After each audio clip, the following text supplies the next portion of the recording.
Мен намаз оқыған уақытта артымдан мұздақ келгендей болып, денем дүркірей береді. Артымда біреу тұрғандай сезіледі. Аят-ал Курсини оқыңыз.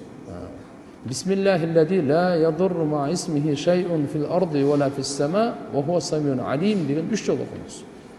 Болды, Құда қаласа ихласымен оқыңыз, бір оқығанда жоқ болады. Ихласымен оқыңыз.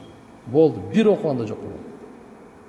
Егерде дағы мысалы сіз ушундай сезиле берсе, ушуну эле окуй бериңиз кайра.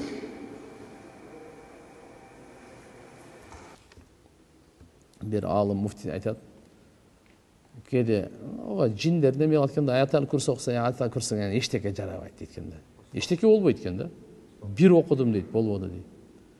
Андан кийин да 3 окудум. Дагы эле мына колуңан эмне келет дейт да. Мен токтотпой окуй бердим эле, күйүп кетти дейт чалкаланып. Көрдүңүзбү? Кээ бир учурларда ушундай болуп калат таксырлар. 1-2 жол окуган менен маселе чечилбей калат. Себеп дегенде биз өзү бир окуган менен эле маселе чечилет. Биздин ишенимибиз күнөөгө батканыбыз оорураак болуп атат да. Ошон үчүн мынанды кичине санын көбөйтүп коюш керек да. Түшүндүңбү? Кичине санды көбөйтүп коюңуз, болду. Суроо бергенин себеби, менин бир тууган карындашыма жин киргенби, же Алладан келген кереметпи? Анткени Кур'ан окуганды билчи эмес. Азыр Кур'анды шар окуйт. Окуп алдына ала бирдеме көрүп айтат.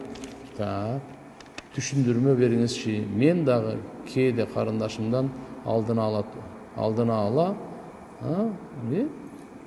сурап калам, ошол кандай болот. Мындай Кур'ан окуганга касиет экен, машалла, бул Алланын керемети өтө жакшы. Бирок эртең эмне болот? Буну айткан уже куфур таксыр. Алладан башка буну эч ким билбейт, эртең эмне болот деген. Прогноз болушу мүмкүн, эртеге жамгыр жаайт же жабайт деп. Прогноз, болжол. Эртеге Куда калса футбол болот экен, ким жеңет? Прогноз берип кое бер. Бирок сен мынандай деп айтканың чечкиндик эскиндик. Бул нак бакшы, нак көз ачыктык. Буну пайгамбар саллаллаху алейхи ва саллям куфур деген. Мындай болбойт. Калган Кураннан. Ана ошондойго сен байланып каласың да, сен аны Кудай кылып алып да. Таксырлар караңыздар, баардык Аллага чакырайлы, пайгамбарга чакырайлы.